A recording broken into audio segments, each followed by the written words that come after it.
This video is brought to you by AKSIAS.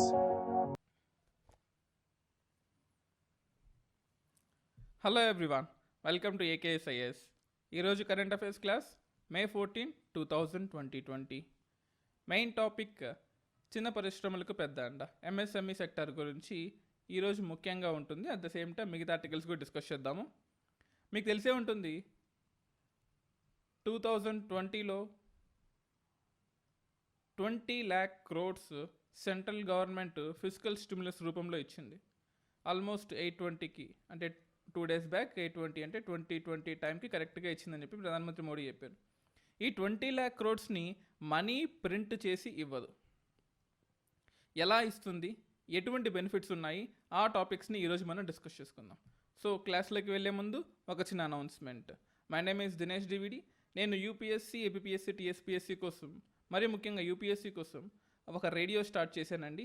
ఆ రేడియోలో ప్రసారాలన్నీ కూడా గూగుల్ పాడ్కాస్ట్ యాప్ ప్లే స్టోర్లో ఉంటుంది, యాపిల్ పాడ్కాస్ట్ యాప్ లేదా స్పాటిఫై మ్యూజిక్ యాప్ని డౌన్లోడ్ చేసుకుని యూపీఎస్సీ రేడియో అని టైప్ చేసి వినండి. సో యూపీఎస్సీని ఇప్పుడు రేడియోలో కూడా వినొచ్చు. Coming back to this article, ఇక్కడ ఈ టేబుల్ కాలం చూడండి, ఏ సెక్టార్కి ఎంతెంత అలొకేషన్స్ జరిగాయని చెప్పేసి ఈ టేబుల్ కాలంలో ఉంది. ఎంఎస్ఎంఈ సెక్టార్కి 3,70,000 కోట్లు, ఈపీఎఫ్ వాటా చెల్లింపులు 2,500, ఈపీఎఫ్ వాటా తగ్గింపు almost 6,750. NBFCs, non banking financial companies, already మనకు కోవిడ్ రాకముందే ఆల్రెడీ ఘోరమైన లాసెస్లో ఉన్నాయి. ఈ non banking financial companies already బ్యాంకులే లాసెస్లో ఉన్నాయి. ఆ బ్యాంకులతో పాటు ఈ ఎన్బిఎఫ్సీలు కూడా లాసెస్లో ఉన్నాయి. ఎందుకంటే ఎన్బిఎఫ్సిస్ ఎప్పుడైనా సరే డిమాండ్ని బట్టి ఉంటుంది. మనకు బ్యాంకులు అనుకోండి, మనకు బ్యాంకుల్లో ఎన్పిఎస్ ఫామ్ అవ్వడానికి క్రెడిట్ అంటే మనకు ఇండస్ట్రీస్ నుంచి ఉంటుంది, డిమాండ్ లేకపోవడం వల్ల కూడా ఉంటుంది. మనకు ముఖ్యంగా ఇండస్ట్రీస్ నుంచి ఎన్పిఏలకి, అంటే ఈ బ్యాంకులు లోన్లు ఎవరికైతే ఈ హెవీ ఇండస్ట్రీస్కి ఇస్తే వాళ్ళు తిరిగి రాకపోవడం వల్ల, అంటే వాళ్ళు తిరిగి కట్టించలేకపోవడం వల్ల ఎన్పిఎస్ ఫామ్ అవుతుంటాయి. కానీ ఈ ఎన్బిఎఫ్సిస్కి ఆ ప్రాబ్లం ఉండదు, వాళ్ళు క్రెడిట్ ఇవ్వరు. సో వాళ్ళు జనరల్గా ఇన్వెస్ట్మెంట్ పెడుతుంటారు. ఈ ఎన్బిఎఫ్సిలో కూడా మనకు కొన్ని ప్రాబ్లమ్స్ ఉన్నాయి. వాటికి ఆ ప్రాబ్లమ్స్ని రీస్ట్రక్చర్ చేసుకోవడానికి 75,000 కోట్లు, డిస్కమ్లకి రుణాలు, ఈ డిస్కమ్కి సంబంధించిన రుణాలు కూడా మనం చెప్పుకుందాం. అలాగే పన్ను రాయితీలు 50,000 crores, మొత్తం 5,94,250 కోట్లని ఈ పర్టికులర్ ఫేస్లో ప్రకటించారు. నెక్స్ట్ ఒక 2-3 డేస్లో దాన్ని కొంచెం చెప్తాము ఎలా చేస్తున్నామని చెప్పేసి చెప్పారు. సో ఇక్కడ మనం గుర్తుపెట్టుకోవాల్సింది ఎంఎస్ఎంఈ చూద్దాం. ఇక్కడ మనం గుర్తుపెట్టుకోవాల్సింది స్థానిక ఉత్పత్తులకు ప్రాధాన్యం. అంటే దీని గురించి ఈ ఆర్టికల్లో ఎక్స్ట్రాగా ఇవ్వలేదు, బట్ హిందూ, ఫైనాన్షియల్ ఎక్స్ప్రెస్ ఆర్టికల్స్లో ఇచ్చారు. సో అది చదివి మీకు చెప్తున్నాను. ఆల్మోస్ట్ 200 crores వాల్యూ కనుక తక్కువగా ఉండే ప్రోడక్ట్స్ని ఏదైనా ఒక కంపెనీ ఇండియాలో ఉండే ఒక కంపెనీ బయట దేశాల నుంచి ఆర్డర్ ఇచ్చుకోవాలి, లేదా ఏదైనా ఒక కమోడిటీని కానీ, లేకపోతే ఒక లోకల్ ప్రొడక్షన్ యూనిట్ని కానీ, లేదా ఒక సాఫ్ట్వేర్ సర్వీసెస్ని కానీ, ఈ మ్యానుఫ్యాక్చరింగ్ యూనిట్స్ని కానీ 200 కోట్ల కన్నా తక్కువ ఉండే ప్రోడక్ట్స్ని మీరు కనుక బయట దేశాల నుంచి ఇంపోర్ట్ చేసుకోవాలనుకుంటే ఇప్పటి నుంచి అది చెల్లదు. మోర్ దాన్ 200 crores కనుక మీరు ఇంపోర్ట్ చేసుకుంటే, సర్వీసెస్ కానీ, గూడ్స్ కానీ, ఒక మిషనరీ కానీ, ఒక కార్ మ్యానుఫ్యాక్చరింగ్ కంపెనీ కానీ, ఒక చైర్ మ్యానుఫ్యాక్చరింగ్ కంపెనీ కానీ, ఒక సాఫ్ట్వేర్ ప్రొడక్షన్ కానీ, ఏదైనా సరే 200 కోట్ల కన్నా ఎక్కువగా ఉంటే మీరు ఎక్స్టర్నల్ కమర్షియల్ బారోయింగ్లోనో బయట దేశాల నుంచి సర్వీసెస్ ఇంపోర్ట్ చేసుకోవచ్చు. అదే 200 కోట్ల కన్నా తక్కువ ఉంటే ఖచ్చితంగా ఎంఎస్ఎంఈల నుంచే మీరు కొనాలి అని క్లియర్గా చెప్తుంది.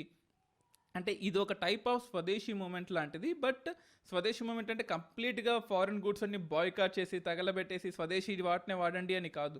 ఈ గ్లోబలైజ్డ్ వరల్డ్లో స్వదేశీ అనేది ఇంపాసిబుల్. లిమిటెడ్ స్వదేశీ, జస్టిఫైబుల్ స్వదేశీని మనం ఫాలో అవ్వాలి. 200 కోట్ల కన్నా తక్కువగా ఉంటే ఎంఎస్ఎంఈల నుంచే కొనాలి మీరు. 200 కోట్లు దాటితే మన ఎంఎస్ఎంఈలు అంతగా ప్రొడక్షన్ చేయలేవు కాబట్టి బయట దేశాల నుంచి తెచ్చుకోవచ్చు.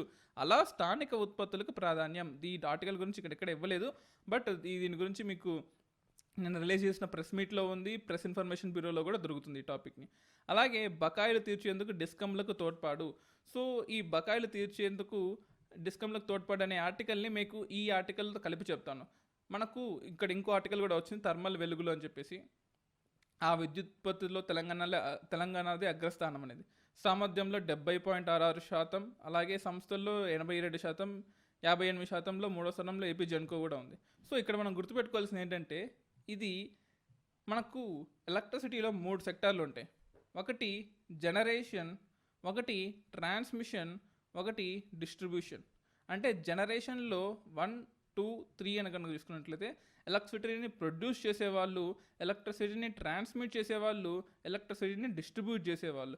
మనకు టీఎస్పీడీసీఎల్ కానీ అయితే ఏపీపీపీడీసీఎల్ కానీ మనకు ఎలక్ట్రిసిటీ బిల్లులు వస్తాయి కదా, వాళ్ళు డిస్ట్రిబ్యూషన్ కంపెనీస్. మనం కామన్ మ్యాన్ అనే వాళ్ళు ఎవరైనా సరే డిస్ట్రిబ్యూషన్ కంపెనీస్కి డబ్బులు ఇస్తే వాళ్ళు ట్రాన్స్మిషన్ వాళ్ళకి అండ్ జనరేషన్ వాళ్ళకి డబ్బులు ఇస్తే వాళ్ళు గవర్నమెంట్కి డబ్బులు చెల్లిస్తారు. సో ఈ ప్రాసెస్లో ఇప్పుడు డిస్కమ్లకి వీళ్ళు ప్రజల నుంచి, అంటే ఇప్పుడు ప్రజల దగ్గర డబ్బులు లేవు కాబట్టి వీళ్ళు బిల్లులు కట్టలేకపోతున్నారు కాబట్టి ఆల్మోస్ట్ 900 కోట్లు వీళ్ళు ఇప్పుడు బకాయిలుగా పడిపోయారు. అంటే ప్రజలు డిస్కమ్లకి ఇవ్వలేకపోతున్నాం. సో ఇప్పుడు ఏం చేశారంటే ఈ డిస్కమ్లకి తీసుకునే అప్పు ఏదైతే ఉందో, మీరు ట్రాన్స్కోకి జెన్కోకి చెల్లించాల్సిన అప్పుని మేము మాఫీ చెయ్యము, కానీ మీకు ఆ ప్రొవిజన్ ఇస్తాము, మీరు కొత్తగా అప్పు చేసుకోవడానికి మీకు ప్రొవిజన్ ఇస్తాము అని చెప్పి ఇక్కడ క్లియర్గా ఉందన్నమాట. మీరు ఇక్కడ చూడొచ్చు. సో ఈ బకాయిలు తీర్చేందుకు డిస్కమ్లకు తోడ్పాటు అంటే మీకు కంప్లీట్గా లోన్ వేవ్ చేయము, బట్ మీరు ఎంతైతే ట్రాన్స్కోకి జెన్కోకి ఇవ్వాలో ఆ డబ్బుల్ని మేము ప్రస్తుతానికి మీకు బెనిఫిట్ ఇస్తాము అని ఆర్టికల్ కూడా ఇక్కడ ఉంటుంది. సో ఇక్కడ చూడొచ్చు, తెలుగు రాష్ట్రాలకి డిస్కమ్ల బకాయిలు 8,000 కోట్లు. ఆల్మోస్ట్ మీకు ఆంధ్రప్రదేశ్లో 2,510, అలాగే తెలంగాణలో 5,562. ఇన్ని బకాయిలు డిస్కమ్లకు ఎప్పుడైతే మనకు అప్పులు ఉన్నాయో దాన్ని బెనిఫిట్ ఇస్తాము. అలాగని వడ్డీ మొత్తం మాఫీ చేయము. చూడండి, వడ్డీ లేకుండా ఇస్తేనే కదా మాకు ప్రయోజనము. అంటే ఫర్ ఎగ్జాంపుల్ ప్రజలు డిస్కమ్లకి 1000 కోట్లు ఇవ్వాలనుకోండి, ఆ 1000 కోట్లలో 600 కోట్లు ప్రజలు ఇచ్చారు, మిగతా 400 కోట్లు ప్రజలు ఇవ్వలేదు. ఆ 400 కోట్లు జెన్కోకి లేకపోతే ట్రాన్స్కోకి జెన్కోకి ఖచ్చితంగా డిస్కమ్లు ఇవ్వాలి, కానీ అక్కడ డిస్కౌంట్లు ఇవ్వదు. ఈ 400 కోట్లకి వడ్డీ ఏదైతే ఉందో దాని గురించి మేము మాట్లాడము, కానీ ఈ 400 కోట్లు మీకు రావాల్సింది ఏదైతే ఉందో దానికి మేము ఆల్టర్నేటివ్ అమౌంట్ ఇలా ఇస్తాము అని చెప్పేసి ఇక్కడ ఆర్టికల్లో ఉంది. ఎలా ఉపయోగం అంటే ప్రజలకు సరఫరా చేయడానికి డిస్కమ్లు ఉత్పత్తి కేంద్రాలు జెన్కోల నుంచి రోజు విద్యుత్ కొనుగోలు చేస్తుంటే దీని గురించి క్లియర్గా ఉందన్నమాట ఇక్కడ. అంటే ఈ ఎక్స్ట్రా అమౌంట్ మీకు లాస్లో వచ్చిన అమౌంట్ ఏదైతే ఉందో, మీరు ప్రజల దగ్గర నుంచి కలెక్ట్ చేసుకోలేని అమౌంట్ ఏదైతే ఉందో దాన్ని మేము మీకు 60 రోజుల తర్వాతకైనా సరే 60 రోజుల తర్వాత అయినా సరే మీకు కట్టుకోండి, మాకేం ప్రాబ్లం లేదు అని చెప్పింది అంటుంది. జనరల్గా 30 డేస్ 60 డేస్ 1 ఇయర్ వరకు కూడా మనకు అవకాశం ఇస్తుంది. సో ఇప్పుడు ఈ తీర్చేందుకు ఆల్మోస్ట్ కేంద్ర ప్యాకేజ్లో రుణాలు వచ్చే అవకాశం ఉంది. అంటే ఈ ట్రాన్స్కో జెన్కోకి సంబంధించిన మీరు కట్టాల్సిన డబ్బులు మీకు రుణం రూపంలో ఇస్తాము, మీకు 6 నెలలైనా సరే సంవత్సరం అయినా సరే తర్వాత కట్టుకోండి, మాకు ప్రాబ్లం ఏమీ లేదు అని చెప్పి ఉంటుంది. అలాగే గ్రామీణ విద్యుత్తీకరణ సంస్థ ఆర్ఈసీల నుంచి 90,000 కోట్లు అప్పుగా ఇప్పిస్తామని కేంద్రం ప్యాకేజీలో చెప్పింది. సో ఈ 90,000 crores అప్పుగా మీకు జెన్కోలకి ట్రాన్స్కోలకి డిస్ట్రిబ్యూషన్ కంపెనీకి ఇప్పిస్తాము. ఆ 90,000 కోట్లని కూడా ఈ 20 lakh crores ప్యాకేజ్లో ఇంక్లూడ్ చేసింది. మీరు గుర్తుపెట్టుకోవాలండి, 20 lakh crores ప్యాకేజ్ అంటే 20 లక్షల కోట్లు, 2,000 రూపాయల నోట్లు, 100 రూపాయల నోట్లు, 500 రూపాయల నోట్లు ప్రింట్ చేయదు. మనకు ఈ 90,000 కోట్లు ఏదైతే ఉందో, మీకు అప్పు ఇప్పిస్తామన్న 90,000 కోట్లు ఏదైతే ఉందో దాన్ని కూడా 20 lakh crores మనం ఇంక్లూడ్ చేసాము. సో మీరు ఈ 20 lakh crores అంటే లిక్విడ్ అమౌంట్ రాదు, ఇది మనం గుర్తుపెట్టుకోవాలి. అలాగే ఇక్కడ ఇచ్చిన ఆర్టికల్ దానికి దీనికి సంబంధం లేదు. ఇక్కడ ఇచ్చిన ఆర్టికల్ ఎలా ఉందంటే మీకు డ్రాఫ్ట్ ఎలక్ట్రిసిటీ అమెండ్మెంట్ బిల్ 2020 గురించి ఐడియా ఉంటుంది. ఈ 2020 బిల్లు కేసీఆర్ మనకు రకరకాల స్టేట్స్లో ఉండే CMs including Telangana CM KCR, Karnataka CM, Tamil Nadu CM, Andhra CM అందరూ దీనికి అగెయిన్స్ట్గా ఉన్నారు. అండ్ పర్టికులర్లీ తెలంగాణ సీఎం దీనికి చాలా అగెయిన్స్ట్గా ఉన్నారు. ఎందుకంటే దీనిలో ఒక క్లాజ్ ఉంది. ఈ బిల్ 2020 బిల్ పాస్ అయినప్పటి నుంచి మనకు ఖచ్చితంగా 20% ఆఫ్ ద పవర్ మనకు రెన్యూబుల్ నుంచే కొనుక్కోవాలన్నమాట. నాన్ రెన్యూబుల్ నుంచి కాకుండా రెన్యూబుల్ నుంచే కొనుక్కోవాలి. సో మనకు తెలంగాణ లాంటి స్టేట్స్లో రెన్యూబుల్ ఎనర్జీ చాలా తక్కువగా ఉంటుంది. ఫర్ ఎగ్జాంపుల్ మనకు తమిళనాడు లాంటి స్టేట్స్ తీసుకున్నాం అనుకోండి, వీళ్ళకి మనకు ఆన్సెట్ ఆఫ్ మాన్సూన్స్ ఉంటాయి. లేదా ఆంధ్రప్రదేశ్ లాంటి స్టేట్స్ తీసుకున్నాం అనుకోండి, సదరన్ ఆంధ్రప్రదేశ్లో ఆఫ్సెట్ ఆఫ్ మాన్సూన్స్ లేదా నార్త్ ఈస్ట్ మాన్సూన్స్ ఉంటాయి. గుజరాత్ లాంటి స్టేట్కి కూడా ఆన్సెట్ ఆఫ్ మాన్సూన్ ఉంటుంది. కానీ మనకు తెలంగాణ లాంటి స్టేట్కి మాన్సూన్ తక్కువగా ఉంటుంది, విండ్ ఎనర్జీ తక్కువగా ఉంటుంది, అలాగే సోలార్ ఎనర్జీ కూడా తక్కువగా ఉంటుంది, జియోథర్మల్ ఎనర్జీ పెద్దగా లేదు. సో మిగతా స్టేట్స్తో కంపేర్ చేసుకుంటే తెలంగాణలో రెన్యూబుల్ ఎనర్జీ తక్కువ ఉంటుంది. ఉన్న ఎనర్జీ అంతా ఏంటి? Thermal energy. ఎందుకంటే ఇక్కడ సింగరేణి ఉంది కాబట్టి, సింగరేణిలో చాలా కోల్ ఉంది కాబట్టి ఇక్కడ మనకు ముఖ్యంగా అంటే సింగరేణి ఉంది కాబట్టి తెలంగాణలో ఇక్కడ చూడొచ్చు మీరు 87.54% సింగరేణి విద్యుత్తే ఇక్కడ ప్రొడ్యూస్ అవుతుంది. ఇప్పుడు ఈ బిల్లో ఏం చెప్పింది?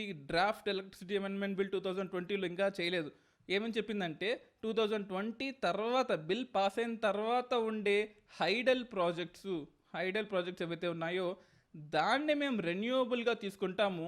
కానీ 2020 ముందు చేసిన హైడల్ ప్రాజెక్ట్స్ ఏవైతే ఉన్నాయో దాన్ని మేము నాన్ రెన్యూవబుల్గా తీసుకుంటాము. అంటే ఆల్రెడీ కట్టిన కాళేశ్వరం ప్రాజెక్టు కానీ, శ్రీశైలం ప్రాజెక్టు కానీ, నాగార్జున సాగర్ ప్రాజెక్టు కానీ, ఆ ప్రాజెక్టులో ప్రొడ్యూస్ చేసిన ఎలక్ట్రిసిటీని మేము నాన్ రెన్యూవబుల్లోకి తీసుకుంటాము. అంటే మీరు సపరేట్గా మళ్ళీ డబ్బులు ఎక్స్ట్రా కట్టాలి మాకు. ఫ్యూచర్లో కట్టబోయే ప్రాజెక్ట్స్కి ఏమైనా ఉన్నాయి. ఫర్ ఎగ్జాంపుల్ పోలవరం ప్రాజెక్ట్ ఉంది, అది ఫ్యూచర్లో కట్టబోతున్నారు.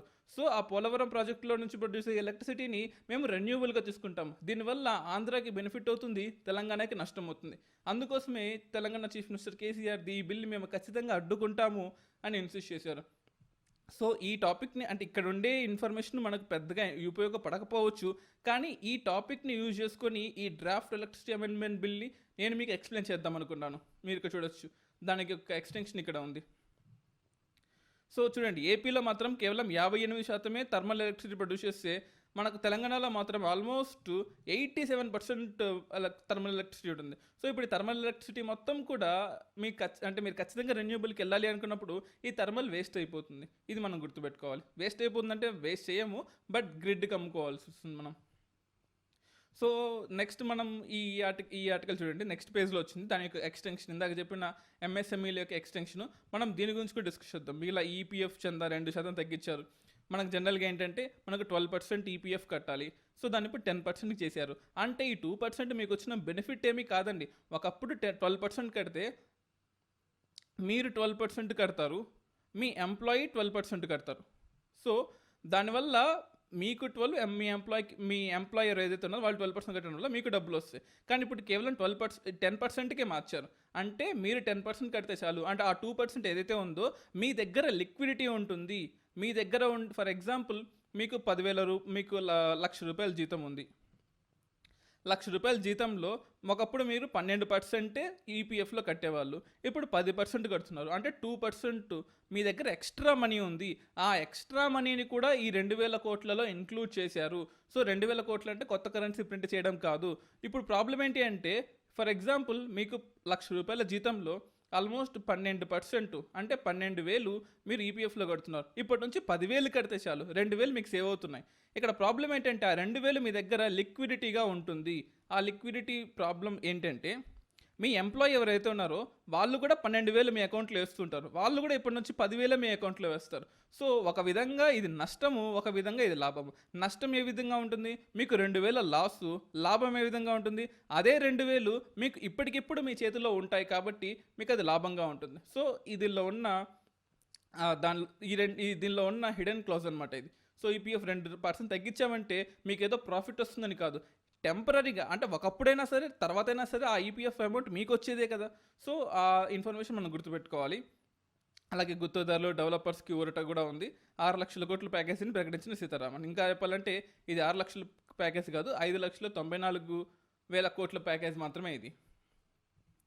అలాగే నెక్స్ట్ విద్యుత్ రంగానికి షరతులు. అలాగే జెన్కోలు, డిస్కంలు, జెన్కోల్లో 46,000 కోట్ల మేర బకాయిలు ఉన్న నేపథ్యంలో ఆల్రెడీ చూడండి, ఇందాక ప్రజల దగ్గర నుంచి వాళ్ళు డబ్బులు తీసుకోలేకపోతున్నారు. తీసుకోకపోయినా సరే డిస్కంలు ఖచ్చితంగా ఈ ట్రాన్స్కో జెన్కోలకి, అంటే ట్రాన్స్మిషన్ కంపెనీలకి, ట్రాన్స్మిషన్ కంపెనీలు అంటే ఈ ఎలక్ట్రిసిటీ పోల్స్ తయారు చేయడము, దానికి సంబంధించిన వైర్లు తయారు చేయడము, ఇది చేసేవాళ్ళు ట్రాన్స్మిషన్ కంపెనీల యొక్క ట్రాన్స్కోలు. జెన్కో అంటే మనకు నిర్మల్ పవర్ ప్లాంట్ కానీ, లేకపోతే మనకు నాగార్జున సాగర్ కానీ, లేకపోతే శ్రీశైలం కానీ, ఏదైనా కానీ అక్కడ ప్రొడ్యూస్ చేసే వాళ్ళని మనం జెన్కోలు అంటాం. సో ఇక్కడ మనకు ఏమిస్తుందంటే, ఈ డిస్ట్రిబ్యూషన్ కంపెనీస్ ట్రాన్స్కోలకి, జెన్కోలకి ఇచ్చే అమౌంట్ ఆల్మోస్ట్ 96,000 కోట్లు ఉంది. దాన్ని మేము లోన్ రూపంలో కన్సిడర్ చేసి మీకు ఎక్స్టెండ్ చేస్తాము. మీరు మళ్ళీ అయినా సరే ఒక 6 నెలల తర్వాత, సంవత్సరం తర్వాత అయినా సరే మీరు ప్రజల దగ్గర నుంచి డబ్బులు తీసుకుని మాకు రీపే చేయొచ్చు. అంటే ఈ 96,000 కోట్లని కూడా ఈ 20 లక్షల కోట్ల ప్యాకేజ్లో ఇంక్లూడ్ చేసాము. సో ఇది మనం గుర్తుపెట్టుకోవాలి. ఈ చిరుద్యోగులకు పీఎఫ్ రూపంలో మీకు ఇదే ఇందాక చెప్తున్నాను మీకు. అలాగే ఈపీఎఫ్ చెంద 3 నెలల పాటు 2% తగ్గింపు. So this is one of the good thing which central government has done. ఇది చాలా మంచిది. 3 నెలల పాటు ఈపీఎఫ్ సెంట్రల్ గవర్నమెంట్ వేస్తుంది. సో వీటి మీద మనం ముఖ్యంగా ఇంపార్టెంట్ అనుకోవాలి. ఈ స్థిరాస్తి రంగానికి ఉపశమనం అనేది హిందూలో ఒక ఆర్టికల్ ఉంది. ఆ ఆర్టికల్లో రెరా యాక్ట్కి ఇంకా ఫోర్స్ ముజురే అంటాం. ఫోర్స్ ముజురే ఇంకా చెప్పాలి అంటే, మీరు ఒక అగ్రిమెంట్ చేసుకున్నారు. ఆ అగ్రిమెంటు కనుక యాక్ట్ ఆఫ్ గాడ్ వల్ల కానీ, లేకపోతే ఫర్ ఎగ్జాంపుల్ ఇప్పుడు చేసుకున్న అగ్రిమెంట్ ఫ్యూచర్లో ఇన్వాలిడ్ అయిపోయినా కానీ అటువంటి కేసెస్లో మీరు కోర్టుకి వెళ్ళినా సరే మీకు మీరు ఎవరైతే అగ్రిమెంట్ మీద చేసుకుంటారో వాళ్ళ మీద మీరు కేసు వెయ్యలేరు. ఫర్ ఎగ్జాంపుల్ నేను ఒక ఇల్లు కొన్నాను, నేను ఒక అపార్ట్మెంట్ కొన్నాను, 60 లక్షలకి అపార్ట్మెంట్ కొన్నాను. నేను రెరా యాక్ట్ ప్రకారం నాకు ఖచ్చితంగా వచ్చే నెలలో నాకు ఖచ్చితంగా నా ఇల్లు నాకు హ్యాండ్ ఓవర్ చేయాలి. లేకపోతే ఆ వచ్చే నెల నుంచి ప్రతి నెల 25,000 రూపాయలు నాకు నా బిల్డర్ నాకు తిరిగి వెనక్కి ఇవ్వాలి. అది రెరా యాక్ట్లో ఉంటుంది. అంటే అది మీ కట్టిన మీ ఇల్లుకి యొక్క సామర్థ్యము, మీ ఎంత సేఫ్టీ ఉంది దాన్ని బట్టి ఉంటుంది. కానీ ఈ ఫోర్స్ ముజూరే వల్ల అంటే అంటే వైరస్ దేవుడు చేశాడని కాదు, బట్ ఫోర్స్ ముజూరే ప్రకారము ఫ్రెంచ్ వర్డ్ అనమాట. దాని ప్రకారము ఇక మీదట ఇంకో 6 నెలల వరకు ఈ రెరా యాక్ట్ వర్తించదు. ఈ రెరా యాక్ట్ వల్ల ఫ్యూచర్లో మీకు రావాల్సిన కంపెన్సేషన్ అమౌంట్ ఇంకో 6 నెలల వరకు మీకు రాదు. అది ఫోర్స్ ముజూరే అంటాం. అంటే మీ యొక్క లీగల్ డాక్యుమెంట్ని పోస్ట్పోన్ చేయడం, ఇంకా చెప్పాలంటే లేదా లీగల్ డాక్యుమెంట్ ఇన్వాలిడ్ అని చెప్పే కాన్సెప్ట్ని ఫోర్స్ ముజూరే అంటాం. సో అలాగే పేదలు వలస కార్మికులు కూడా ఒరిగేదేమీ లేదు అని చెప్తున్నారు. సో దీని మీద హిందూలో ఒక ఎడిటోరియల్ కూడా ఉంది, దాన్ని ఇంక్లూడ్ చేసి చెప్తాను మీకు ఇక్కడ. మీరు ఇక్కడ చూడొచ్చు, major stimulus package for MSME. ఇందాక చెప్పిన ఆర్టికల్లే ఇంగ్లీష్లో కూడా ఇచ్చారు హిందూ న్యూస్ పేపర్లో. సో మీకు అర్థమైంది అనుకుంటున్నాను. 3 lakh crores emergency fund for MSMEs. So ఇందాక చెప్పిన 200 crores ఏదైతే ఉందో తక్కువలో ఉన్న వాళ్ళందరూ కూడా మీ ఫర్ ఎగ్జాంపుల్ మీరు ఒక ఇండస్ట్రీ పెట్టే 200 crores కన్నా తక్కువ ఉంటే మీరు ఖచ్చితంగా ఎంఎస్ఎంఈ నుంచి కొనుక్కోవాలి. ఆ 200 crores కూడా క్యాలిక్యులేట్ చేసి మీరు ఇక్కడ చెప్తున్నారు ఎమర్జెన్సీ క్రెడిట్ ఇస్తున్నాము. అలాగే బ్యాంకుల దగ్గర నుంచి కూడా ఈ 3 lakh crores ఏదైతే ఉందో బ్యాంకుల దగ్గర నుంచి మీకు గ్యారంటీ, క్రెడిట్ గ్యారంటీ లేకుండా అంటే గవర్నమెంటే గ్యారంటీ ఉండే విధంగా క్రెడిట్ గ్యారంటీతో మీకు ఈ 3 లక్షల కోట్లని మీకు ఎంఎస్ఎంఈలకు ఇప్పిస్తున్నామని చెప్తుంది. సో ఫ్యూచర్లో రాబోయే లోన్స్ని కూడా ఈ 20 lakh crores ప్యాకేజ్లో ఇంక్లూడ్ చేశారు. ప్లీజ్ దీని మీద కన్ఫ్యూజ్ అవ్వద్దు. 20 lakh crores అంటే 20 లక్షల కోట్లు ప్రింటింగ్ చేసి మనీ ఇవ్వద్దు మనందరికీ. ఫర్ ఎగ్జాంపుల్ మనకు బ్రిటన్లో ఆల్మోస్ట్ 12 అంటే ఇండియన్ కరెన్సీలో 15,000 రూపాయలని ప్రతి ఒక్కరి అకౌంట్లో వేసింది. అలా మన అకౌంట్లలో డబ్బులు రావు, ఇది గుర్తుపెట్టుకోవాలి. మనం బ్రిటన్ మోడల్ ఫాలో అవ్వట్లేదు, అమెరికా మోడల్ ఫాలో అవ్వట్లేదు. అమెరికాలో కూడా పేషెంట్స్ అందరికీ కూడా ఆల్మోస్ట్ ఒక $300 to $400 గవర్నమెంట్ వాళ్ళ అకౌంట్లలో వేసేసింది. మనకు అలా అకౌంట్లోకి రాదు. మనకు జరిగే బెనిఫిట్ అంతా ఫ్యూచర్లో మనం తీసుకునే లోన్లు కూడా ఆ 20 lakh crores ప్యాకేజ్లోనే ఇంక్లూడ్ అయిపోయి ఉంటాయి. ఇది మనం గుర్తుపెట్టుకోవాలి. సో అలాగే ఎన్బిఎఫ్సిస్కి 45,000 crores partial credit guarantee for non banking financial companies. Non banking financial companies ఏదైతే ఉన్నాయో, క్రెడిట్ ఇవ్వలేని కంపెనీస్, ఎయిర్టెల్ పేమెంట్ బ్యాంక్స్ కానీ లేకపోతే కోటక్ మహీంద్రా పేమెంట్ బ్యాంక్స్ కానీ అలా పేమెంట్ బ్యాంక్స్ కానీ ఇట్లాంటి ఎన్బిఎఫ్సిస్, మ్యూచువల్ ఫండ్స్ వీటన్నిటికి 45,000 కోట్లు క్రెడిట్ గ్యారంటీ ద్వారా అంటే మీరు లోన్లు తీసుకోండి, దాని గ్యారంటీ మేము ఇస్తాము అంతే. దాని ఉద్దేశం అంటే ఈ లోన్లన్నీ మాఫీ చేస్తామని కాదు, క్రెడిట్ గ్యారంటీ మాత్రమే ఇస్తాము, క్రెడిట్ వేవ్ కాదు. ఇది గుర్తుపెట్టుకోవాలి. ఇంకా చెప్పాలంటే ఇది మానిటరీ పాలసీ కాదు, లిక్విడిటీ పాలసీ. సో ఈ మానిటరీ పాలసీకి లిక్విడిటీ పాలసీకి ఉన్న తేడా ఇది. ఈ 20 lakh crores మీ జోబులలో వేస్తే అది మానిటరీ పాలసీ అంటాము. లిక్విడిటీ పాలసీ అంటే ఏంటి? ఈ 20 lakh crores మీకు ఎక్కడెక్కడ నుంచి తీసుకోవచ్చో మేము చెప్తాం మీకు అంతే, దాన్ని లిక్విడిటీ పాలసీ అంటాము.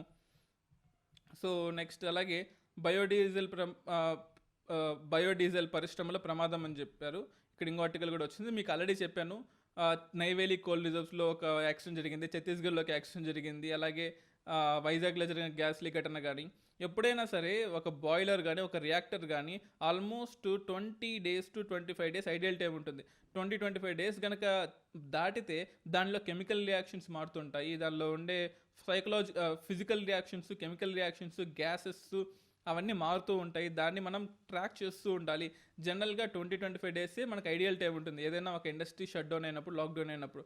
కానీ అంతకు మించి కనుక ఎమర్జెన్సీగా లాక్డౌన్ అయితే చాలా చాలా చేంజెస్ వస్తుంటాయి. సో ఆ చేంజెస్ని మనం ప్రిడిక్ట్ చేయలేకపోతున్నాం. అలా ప్రిడిక్ట్ చేయలేకపోవడం వల్లే ఇటువంటి ప్రమాదాలు ప్రతిరోజు జరుగుతూ ఉన్నాయి. ఇది మనం గుర్తుపెట్టుకోవాలి. నెక్స్ట్ ఇంకో ఆర్టికల్ కూడా ఉంది, ఏపీ ముందుకెళ్లకుండా చూస్తాము అని తెలంగాణకు సంబంధించిన కొంతమంది మినిస్టర్లు, పోతిరెడ్డిపాడు ప్రాజెక్టు మాది అని ఆంధ్రాకి సంబంధించిన కొంతమంది మినిస్టర్లు, ఇది గొడవ జరుగుతుంది, మీకు తెలిసే ఉంటుంది. సో మనం ఇక్కడ పాలిటిక్స్ జోలికి వెళ్లకుండా అసలు ఈ ప్రాజెక్ట్ అంటే ఏంటి, దీనివల్ల ఎవరికి ఎలా బెనిఫిట్ వస్తుంది, వీటి గురించి మనం మాట్లాడుకుందాం.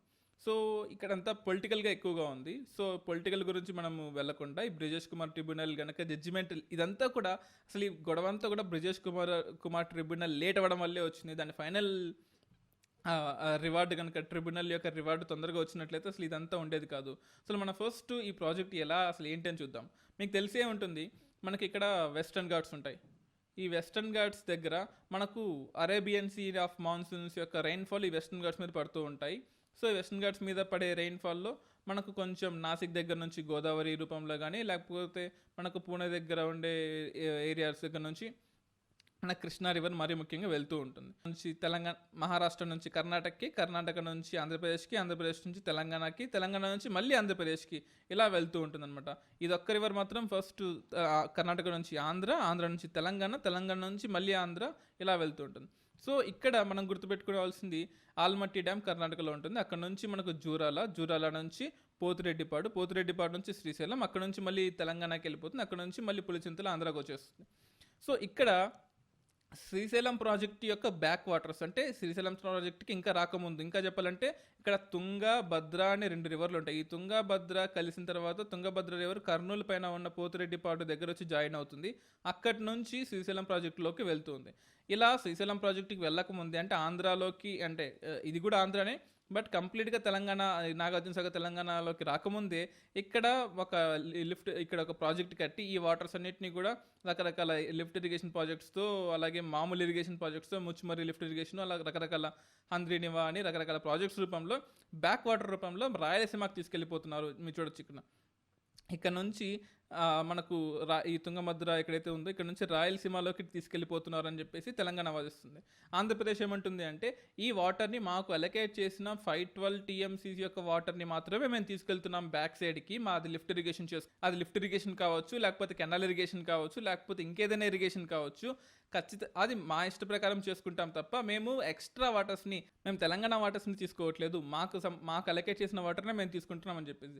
తెలంగాణ ఏమంటుంది, మీరు ఇక్కడ ప్రాజెక్ట్స్ కడితే ఫ్యూచర్లో ఇక్కడ మహబూబ్ నగర్, రంగారెడ్డి, హైదరాబాద్ డిస్ట్రిక్ట్స్కి మేము ఇక్కడ లిఫ్ట్ ఇరిగేషన్ చేసుకోవాలనుకుంటే మాకు వాటర్ లేకుండా పోతాయి, అలాగే మా నాగార్జున సాగర్కి వాటర్ లేకుండా పోతాయి, మా నాగార్జున సాగర్ లెఫ్ట్ బ్యాంక్ కెనాల్కి వాటర్ లేకుండా పోతాయి, దానివల్ల హైదరాబాదు, సదరన్ తెలంగాణ మొత్తం కూడా ఎడారయ్యే ప్రమాదం ఉంది అంటుంది. మీరు ఇక్కడ చూడొచ్చు పోతిరెడ్డిపాడు హెడ్ రెగ్యులేటర్లు, ఇది ఓల్డ్ కెనాల్, ఇది న్యూ కెనాల్ 2017లో స్టార్ట్ చేశారు. దీని యొక్క సిల్ట్ డిపాజిషన్ మొత్తం తీసేసేసి ఈ కొత్త స్పిల్వే ద్వారా మనకు మొత్తం నీళ్ళన్నీ కూడా ఎక్కువగా వస్తూ ఉంటాయి. ఇక్కడ మనం గుర్తుపెట్టుకోవాల్సింది చూడండి, ఈ శ్రీశైలం డ్యామ్కి వెళ్ళక ముందే పోతిరెడ్డి ప్రాజెక్టు ద్వారా కర్నూలుకి, అనంతపూర్కి, కడపకి, చిత్తూరుకి పెద్దగా రాకపోవచ్చు, కానీ మరీ ముఖ్యంగా ఈ 3 జిల్లాలకి చాలా యూజ్ అవుతుంది. ఇక్కడ మనకు ఈ Telangana plateau high rise plateau, ఈ రాయలసీమ ప్లాట్యూ హై రైజ్గా ఉంటుంది, మధ్యలో లో రైజ్ ప్లాట్యూ. సో ఈ వ్యాలీ నుంచి నీళ్లు పైకి తీసుకురావాలి అంటే ఖచ్చితంగా మనం లిఫ్ట్ ఇరిగేషన్ ప్రాజెక్ట్స్ వాడాలి. అది లిఫ్ట్ ఇరిగేషన్ కావచ్చు, రకరకాల ప్రాజెక్ట్స్ ఉన్నాయి. సో ఈ కర్నూలు, అనంతపూర్, కడప వాళ్ళకి నీళ్ళు ఇవ్వడానికి ఈ పోతిరెడ్డిపాడు ఈజీగా యూజ్ అవుతుంది. కానీ ఇక్కడ ప్రాబ్లం ఏంటి అంటే ఈ పోతిరెడ్డిపాడు మీకు చూడొచ్చు. సో ఇక్కడ మీరు ఈ నీళ్ళని కనుక ఈ అనంతపూర్ ఏరియాకి తీసుకెళ్ళిపోతే ఈ మహబూబ్ నగర్, జడ్చర్ల, హైదరాబాద్, సదరన్ హైదరాబాద్ వాళ్ళకి నీళ్లు లేకుండా పోతాయి. దీనివల్ల మా ఏరియా డెజర్ట్ అయ్యే అవకాశం ఉంది అంటుంది. కానీ ఇక్కడ ఆల్రెడీ ఈ ఏరియాస్ అని కూడా మనకు సెమీ ఎరిడ్ ల్యాండ్స్ అని కూడా అంటాం. Already arid lands, semi arid lands రూపంలో ఉన్నాయి. ఇది ఫ్యూచర్లో డెజర్ట్ అయ్యే అవకాశం. డెజర్టిఫికేషన్ మొత్తం రాజస్థాన్ తర్వాత హయ్యెస్ట్ డెజర్టిఫికేషన్ ఉన్న ఏరియాస్ రాయలసీమ, దాని తర్వాత మనకు ఈస్టర్న్ మహారాష్ట్ర, విదర్భ రీజన్స్ అంటాం. సో అంత ఆల్రెడీ స్టేక్ ఉన్న ప్రోడక్ట్స్ ఇవన్నీ కూడా. ఇంకోటి గుర్తుపెట్టుకోవాలి, మనకు నార్త్ ఈస్ట్ మాన్సూన్స్ ఎలాగైతే ఇప్పుడు ఇలా వస్తూ ఉంటాయి కదా, ఈ నార్త్ ఈస్ట్ మాన్సూన్స్ యొక్క రైన్ఫాల్ అంతా కూడా మనకు ఈ కంబం రేంజెస్ అడవి అంటాం. ఈ కంబం రేంజెస్కి ఈస్ట్ సైడ్ మనకు వర్షాలు పడతాయి నెల్లూరు రేంజెస్లో, కానీ ఈ నల్లమల్ల ఫారెస్ట్కి వెస్ట్ సైడ్ వర్షాలు పడవు. అలా ఇవి లీన్ సైడ్ ఆఫ్ మాన్సూన్స్ లేదా రెయిన్ షాడో రీజన్స్ ఉండడం వల్ల వీళ్ళకి ఫ్యూచర్లో రెయిన్ఫాల్ అనేది చాలా తక్కువగా ఉంటుంది. అంటే అంటిల్ అన్లెస్ ఈస్టర్న్ ఘాట్స్ మొత్తాన్ని పగలగొడితే తప్ప, which is impossible, of course పగలగొడితే తప్ప వీళ్ళకి రెయిన్ఫాల్ రాదు. సో ఈ ఏరియాస్ని డెవలప్ చేయాలి అంటే పోతిరెడ్డిపాడు ప్రాజెక్ట్ ఒక్కటే దీనికి సొల్యూషన్ అని కూడా మనం ఆలోచించాలి. But of course Brijesh Kumar tribunal ఏం చెప్తే అదే ఫాలో అవ్వాలి. సో ఇట్ ఈస్ నాట్, ఇక్కడ మనం పొలిటికల్ డిసిషన్స్ జోలికి పోకూడదు. ఏ స్టేట్ ఏ ఆర్గ్యుమెంట్ చేస్తుంది అనేది ఇక్కడ మెయిన్ ముఖ్యంగా ఈ స్టేట్ ఆర్టికల్లో ఒకలాగా ఉంది. బట్ ఇక్కడ దీని యొక్క బ్యాక్గ్రౌండ్ గుర్తుపెట్టుకోవాలి. మీకు ఇక్కడ ఆల్రెడీ పోలవరం ప్రాజెక్ట్ ఉంది. పోలవరం ప్రాజెక్ట్ నుంచి మీరు గోదావరి నదిని కృష్ణాకి తీసుకొస్తున్నారు కదా, మీరు ఏం చేయండి, ఈ కృష్ణాకి అంటే ఈ పట్టసీమ ఎత్తిపోత పథకం ఉంది కదా, అంటే మనకు పోలవరం ప్రాజెక్ట్ కంప్లీట్ అవ్వడానికి టైం పడుతుంది. అంతలోపల మీరు ఆల్రెడీ పట్టసీమ పథకంని స్టార్ట్ చేశారు. ఈ పట్టసీమ పథకం నుంచి పోలవరం కుడి కాలువ కెనాల్కి నీళ్ళు ఇవ్వండి. ఆ పోలవరం కుడి కాలువ నుంచి విజయవాడ దగ్గర ఉన్న ప్రకాశం బ్యారేజ్కి నీళ్ళు ఇవ్వండి 80 TMCs. ఆ దగ్గర నుంచి మీరు రివర్స్లో నాగార్జున సాగర్కి నీళ్లు తీసుకెళ్ళండి, ఆ నాగార్జున సాగర్ నుంచి శ్రీశైలంకి నీళ్లు తీసుకురండి, ఆ శ్రీశైలం నుంచి ఈ పోతురెడ్డిపాడుకి నీళ్లు తీసుకొని ఆ నీళ్ళని మీరు వాడుకోండి తప్ప మా రివర్స్లో వచ్చే నీళ్ళు అంటే నీళ్ళని లిఫ్ట్ ఇరిగేషన్లో వెనక్కి తీసుకురాము. సో మనకు ఇక్కడ మనం ఏం గుర్తుపెట్టుకోవాలంటే, ఈ పట్టసీమ పథకం నుంచి మనకు పోలవరం కుడి కాలువకి ఎలాగైతే నీళ్లు తీసుకెళ్తున్నామో, ఫర్ ఎగ్జాంపుల్ 10 టీఎంసీ నీళ్ళని ఇక్కడ తీసుకెళ్ళామనుకోండి, ఆ 10 టీఎంసీ నీళ్ళని మాకు వదిలిపెట్టి ఎక్స్ట్రా నీళ్ళని కావాలంటే మీరు వాడుకోండి అని చెప్పేసి తెలంగాణ గవర్నమెంట్ ఉంటుంది. సో అంటే మనం ఇక్కడ గుర్తుపెట్టుకోవాలి, ఇది కృష్ణా రివరు, ఇది గోదావరి రివర్, ఇది గోదావరి, ఇది కృష్ణ, మధ్యలో హైదరాబాద్ ఉంటుంది మనకు. సో ఈ గోదావరి నదుల నుంచి మనకు కృష్ణాకి పట్టసీమ ఎలాగైతే ఉందో, మీరు ఎన్ని టీఎంసీలు అంటే గోదావరిలో ఉండే ఫ్లడ్ వాటర్స్ని మీరు తెలంగాణ ఈ మనకు కృష్ణా రివర్కి యాడ్ చేసుకుందాం అనుకుంటారు కదా, ఎంతైతే యాడ్ చేసుకుంటారో ఆ నీళ్ళని మాత్రమే మీరు బెనిఫిట్గా వాడుకోండి తప్ప కొత్తగా ప్రాజెక్ట్ ఏమీ కట్టక్కర్లేదు. మీకు ఆల్రెడీ మీకు పోలవరం కెనాల్ ఉంది, పోలవరం కెనాల్ వల్ల బ్యాక్వర్డ్ తెలంగాణలో నీళ్ళు తక్కువ అయ్యే అవకాశం ఉంటుంది. సో దాన్ని కంపెన్సేషన్గా ఉండడానికి ఈ మనకు పోతిరెడ్డిపాడు హెడ్ రెగ్యులేటర్ని వాడుకోవద్దు, దీని హైట్ పెంచొద్దు, దీని యొక్క వాల్యూమ్ని పెంచొద్దు, తగ్గించండి, అసలు ఈ ప్రాజెక్ట్ని ఆపండి అని చెప్పి తెలంగాణ అంటుంది. చూద్దాం ఫ్యూచర్లో దీన్ని మీద బ్రిజేష్ కుమార్ ట్రిబ్యునల్ ఏం చెప్తుందో. అది సుప్రీంకోర్టుకి వెళ్తామని చెప్పి తెలంగాణ గవర్నమెంట్ ఉంటుంది, కానీ సుప్రీంకోర్టు కన్నా సెంట్రల్ వాటర్ కమిషన్కే పవర్ ఎక్కువ ఉంటుంది. ఎందుకంటే సుప్రీంకోర్టు యొక్క ఒరిజినల్ జ్యూరిస్డిక్షన్లో ఇవన్నీ రావన్నమాట. సో అపిలెంట్లో ఒరిజినల్లో రాదు. సో సెంట్రల్ వాటర్ కమిషన్కి ఎక్కువ పవర్ ఉంటుంది. So Krishna water tribunal, Brijesh Kumar tribunal ఏం చెప్తుందో దాని మీద మనం మళ్ళీ చూద్దాం ఏమవుతుంది. ఎ plan to revive broken economy. Covid రాకముందు ఆల్రెడీ ఇండియా స్టాగ్ఫ్లేషన్ స్టేట్లో ఉంది. అంటే ఇన్ఫ్లేషన్ ప్లస్ లెస్ జాబ్లెస్నెస్ పెరిగిపోవడం, జాబ్ లేకపోవడం అనే స్టేజ్లో ఇండియా ఉంది. ఆల్రెడీ ఇండియన్ ఎకానమీ బ్రోక్ అయిపోయింది. ఇప్పుడు ఇంకా ఆ బ్రోక్ అనేది ఇంకా బాగా జరిగింది. సో ఇప్పుడు మీరు ఎలా రివైవ్ చేస్తారు అనే టైంలో మీరు 20 lakh crores ప్యాకేజ్ ఇచ్చారు. కానీ ఆ 20 lakh crores ప్యాకేజ్ కేవలం ఒక లిక్విడిటీ ఫెసిలిటీ లాగే ఉంది తప్ప ఒక మానిటరీ ఫెసిలిటీ లాగా లేదు. దీనివల్ల ఉపయోగం లేదు. మీరు ఇచ్చిన ప్యాకేజ్తో అన్ని సెక్టర్స్కి ఉపయోగం చెందట్లేదు. మీరు లోన్లు ఇప్పిస్తామని చెప్తున్నారు, ఆ లోన్లు బ్యాంకులు యొక్క కంపల్షన్ ద్వారా ఎలాగైనా లోన్లు వస్తాయి. మీరు కేవలం ఈ 3 lakh crores ఏదైతే ఉన్నారో ఎంఎస్ఎంఈలకి మీరు క్రెడిట్ గ్యారంటీ ద్వారా ఇస్తామని మాత్రమే చెప్పారు. అంతకు మించి అగ్రికల్చర్ సెక్టర్కి ఏం చేస్తారు, అలాగే మిగతా సెక్టార్స్కి, హెవీ ఇండస్ట్రీస్కి and at the same time మీరు డిమాండ్ని ప్రొడ్యూస్ చేయకుండా కేవలం సప్లైని మాత్రమే ఇంక్రీజ్ చేస్తున్నారు. ఒకటి గుర్తుపెట్టుకోవాలి మీరు. సో ఇప్పుడు ఇచ్చిన ప్యాకేజ్ అంతా, ఈ ఫిజికల్ స్టిమ్యులస్ ప్యాకేజ్ అంతా కూడా సప్లై సైడ్ మాత్రమే ఉంది. ఈ సప్లై సైడ్ కన్స్టెంట్స్ని ఎలా తగ్గించాలి మాత్రమే ఉంది. ఫర్ ఎగ్జాంపుల్ ఒక ఇండస్ట్రీ స్టార్ట్ చేశారు, కొనేవాడు ఎవరూ లేరు, కానీ బ్యాంకులు మాత్రం మీకు తక్కువకే రుణాలు ఇస్తాం, ఇంకా డబ్బులు తీసుకోండి, ఇంకా ఎక్కువ ప్రొడక్షన్ చేయండి అంటే అదంతా మిగిలిపోయి ఎన్పిఎస్గా మారిపోయి ఇండస్ట్రీ మూతబడిపోవడం తప్ప ఏ ఉపయోగము లేదు. సో ఇది గుర్తుపెట్టుకోవాలి గవర్నమెంట్, స్టేట్ గవర్నమెంట్ కానీ సెంట్రల్ గవర్నమెంట్ కానీ. దాని మీద ఇంకొంచెం ఎక్స్టెన్షన్గా ఇచ్చారు ఇక్కడ. లాక్డౌన్ 4.0ని ప్రకటించారు. ఆర్థిక కార్యక్రమాల్లో కొంత పెరుగుదల ఉన్నప్పటికీ సాధారణ వ్యక్తులకి ఆదాయాలు లేకుండా పోయాయి. మీరు ఎంతకాడికి సప్లై కన్స్ట్రైంట్స్ని సాల్వ్ చేస్తున్నారు తప్ప డిమాండ్ని ఇంక్రీజ్ చేయట్లేదు. ఇక్కడ మనకు కావాల్సింది డిమాండ్ ఇంక్రీజ్ అవ్వడము. India is demand oriented economy. మీరు ఇండియా ఎక్స్పోర్ట్ ఓరియంటెడ్ ఎకానమీ అయితే మీరు సప్లై చైన్లో కానీ సప్లై కన్స్ట్రైంట్స్ని సాల్వ్ చేస్తే ఖచ్చితంగా డెవలప్ అవుతుంది. కానీ ఇండియా అనేది డిమాండ్ డ్రివెన్ ఎకానమీ.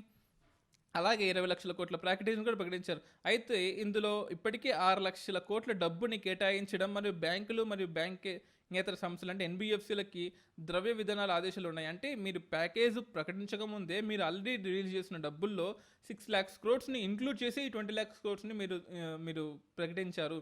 సో కేవలం 14 lakh crores మాత్రమే ప్రజల దగ్గర అంటే ఈ పాలసీలో ఉన్నట్టు అని చెప్పేసి ఆర్టికల్ కొంచెం క్రిటిసైజ్ చేసింది. అలాగే ఆదాయాలు లేని వారికి ఉచిత ఆహారం మరియు నగదు బదిలీ ఇవ్వడం తక్షణ అవసరం.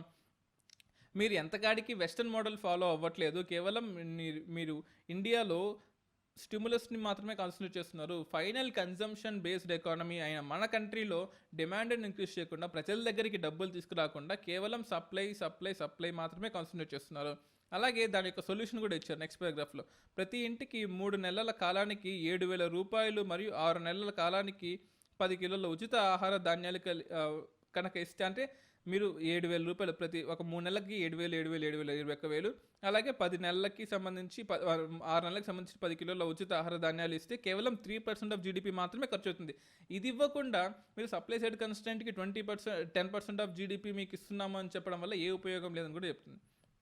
అలాగే ప్రతి ఒక్కరికి 100 రోజుల పరిమితి కాకుండా అంటే నరేగా స్కీమ్కి సంబంధించి 100 రోజుల పరిమితి తీసేయాలి. ఎటువంటి పరిమితి లేకుండా ప్రతి ఒక్కరికి డిమాండ్ క్రియేట్ చేయాలి. అలాగే ఇంకొక చేంజ్ కూడా చెప్పింది. అనుమతించదగిన పనిలో వ్యవసాయ మరియు నిర్మాణ పనులు మాత్రమే కాకుండా గ్రామీణ సంస్థల్లో అంటే మీరు గమనించాలి, ఇండియాలో మనకు ముంబై, ఢిల్లీ, కోల్కత్తా, హైదరాబాద్, బెంగళూరు, చెన్నై ఈ ఏరియాస్ నుంచి అందరూ ఇప్పుడు రివర్స్ మైగ్రేషన్ ద్వారా ఇండియాలో నుంచి వెళ్ళిపోతూ ఉన్నారు. అంటే వాళ్ళ వాళ్ళ సొంత ఊర్లోకి వెళ్ళిపోతున్నారు. ఇప్పుడు ఇక్కడికి వెళ్ళిన వాళ్ళు అంత ఈజీగా రాదు. ఆల్మోస్ట్ 6 to 1 year పడుతుంది. 6 months నుంచి 1 year ఈజీగా పడుతుంది. వాళ్ళు వాళ్ళ మళ్ళీ మార్కెటింగ్ సెంటర్స్కి లేకపోతే గ్రోత్ సెంటర్స్కి రావాలి అంటే. ఈ 6 నెలలు కానీ సంవత్సరం కానీ నరేగా వర్క్స్ అంటే ఈ extra burden of NREGA works మొత్తం కూడా ఈ ఛత్తీస్గఢ్, జార్ఖండ్, బీహార్ లాంటి స్టేట్స్లో పడుతుంది. మీరేం చేయాలంటే వీళ్ళని నరేగా వర్క్స్ అంటే కేవలం కన్స్ట్రక్షన్, అగ్రికల్చర్ కాకుండా షార్ట్ టర్మ్ ఎంఎస్ఎంఈలలో కూడా వాళ్ళని ఇంక్లూడ్ చేయండి. అంటే వాళ్ళు ఎంఎస్ఎంఈ ఇండస్ట్రీకి సంబంధించిన శాలరీ తీసుకుంటారు. At the same time NREGA work సంబంధించిన డబ్బులు కూడా వాళ్ళు తీసుకొని అలా డిమాండ్ కనుక ఇంక్రీజ్ అయితే ఖచ్చితంగా ఇండియా బాగుపడుతుంది. సో అలా మనకు ఈ రివర్స్ మైగ్రేషన్ ప్రాబ్లము సాల్వ్ అవుతుంది, మైగ్రెంట్ లేబర్స్ యొక్క ప్రాబ్లము సాల్వ్ అవుతుంది, ఎంఎస్ఎంఈలకి సరైన అవుట్పుట్ దొరుకుతుంది. At the same time NREGA స్కీములు అందరికీ డబ్బులు అందుతాయి. డిమాండ్ లేకుండా సప్లై చేస్తే గూడ్స్ వేస్ట్ అవుతుంది. దీని గురించి కూడా ఈ ఆర్టికల్ ఇన్సిస్ట్ చేస్తుంది. ఎన్పిఏలు పెరుగుతాయి తప్ప ఉపయోగం లేదు అంటుంది. సో అలాగే ఇంకో ఆర్టికల్ కూడా ఉంది, లోకల్ మోటివ్. ప్రధానమంత్రి Narendra Modi self reliant economy అవ్వాల్సిన మనము లోకల్ ప్రొడక్షన్ తయారు చేయాలి, అందరికి అద్దరు క్లాత్సే వాడాలి అండ్ లోకల్ ప్రొడక్షన్ ఇంక్రీజ్ చేయాలి అంటున్నారు. ఓకే, కొంతవరకు మంచిది. ఈ గ్లోబలైజ్డ్ ఎరాలో కంప్లీట్గా మనం లోకలైజేషన్ కూడా అవ్వలేము. ఎందుకంటే మనం ఇప్పుడు యూఎస్ ట్రేడ్ వార్లో ఇండియా బెనిఫిట్ అవుదాం అనుకుంటుంది. సో ఇండియా బెనిఫిట్ అవుదాం అనుకున్న టైంలో కేవలం ఇండియా లోకల్ కన్జంప్షన్ ఇంక్రీజ్ అవ్వాలి, ఇండియా నుంచి ఎక్స్పోర్ట్స్ ఇంక్రీజ్ అవ్వాలి.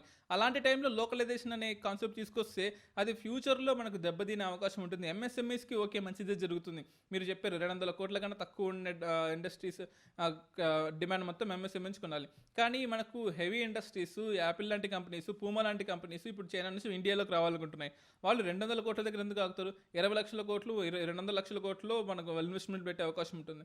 సో అటువంటి కేసులో మీరు ఓపెన్ అప్ అవ్వాల్సిన టైం ఇది. మన రిఫార్మ్స్ని ఇంకా ఓపెన్ అప్ చేయాల్సిన టైంలో మీరు ఇంకా క్లోజ్ చేస్తామంటున్నారు. ఇది ఎంతవరకు సబబ్ అని చెప్పేసి ఇక్కడ క్వశ్చన్ చేస్తున్నారు.